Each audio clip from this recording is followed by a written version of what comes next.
Hey guys, it's day 1 of this challenge, no street food, only home cook food. অনেক তো হলো বাইরের খাবার চেষ্টা করবো 30 দিনে কোনো বাইরের খাবার না খেতে, যাতে আমার হেলথ আর স্কিনটা যথেষ্ট ভালো থাকে। সকালবেলা ওয়েট লস ড্রিঙ্কটা খেয়ে নিয়ে আমন্ড বাদাম খেয়ে গ্লো ড্রিঙ্কটা খেলাম। গত 4-5 মাস ধরে আমি এটা খাচ্ছি। তারপরে আমি সকালে বহু যুগ পর ব্রেকফাস্ট করলাম, কেন আমি জানি না। তারপরে আমি কাজ নিয়ে বসেছিলাম, রান্নাঘরে গিয়ে দেখি মা রান্না বান্না করছে। আর আমি একটা ফেস প্যাক বানালাম, সেটা আমি ইউজ করি। আমি 3-4 মাস ধরে নো প্রোডাক্ট ইউজ করছি না, শুধু ময়শ্চারাইজার, সানস্ক্রিন ছাড়া সিরাম, টোনার সব বন্ধ করে দিয়েছি। শুধু বাড়ির বানানো ফেস প্যাক এইগুলো ইউজ করছি, হোম রেমেডিস, আর খাওয়া দাওয়ার প্রতি ফোকাস করছি। এটাতে আমি দারুণ রেজাল্ট পেয়েছি। তো স্নান টান করে আছে না, আজকে আমি হেয়ার ওয়াশ করেছিলাম। তারপরে যে ময়শ্চারাইজারটা আমি ইউজ করে নিয়েছি, একটা ময়শ্চারাইজারই আমি ইউজ করি। তো এটাতে আমি 3-4 মাস ধরে প্রচুর সব প্রোডাক্ট বন্ধ করে দিয়ে আমি ভালো হেল্প পেয়েছি। তো দুবেলা লাঞ্চ করে নিলাম কচুর শাক, মাছ, স্যালাড আর চিকেন দিয়ে।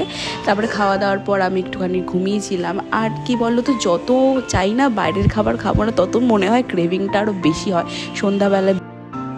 যেহেতু রবিবার না, মাকে চা করে দিদিকে আমার খুব ক্রেভিং হচ্ছিলো বাইরের খাবার খাওয়ার। ভাবলাম না, বাড়িতে পোলাওটা বানাই, বাসন্তী পোলাওটা আমি দারুণ বানাই, একদম ঝুরঝুরে, একটু করে লেগে থাকে না। তো রাত্রে ডিনারটা জমিয়ে করলাম বাসন্তী পোলাও আর চিকেন কষা দিয়ে। তারপরে ডিটক্স ওয়াটারটা ভিজিয়ে রাখলাম কালকের জন্য। ফেস ওয়াশ করে স্কিন কেয়ারটা করে নিলাম। দেখা হচ্ছে পরের ভিডিওতে। খুব ভালো থেকো তোমরা সব।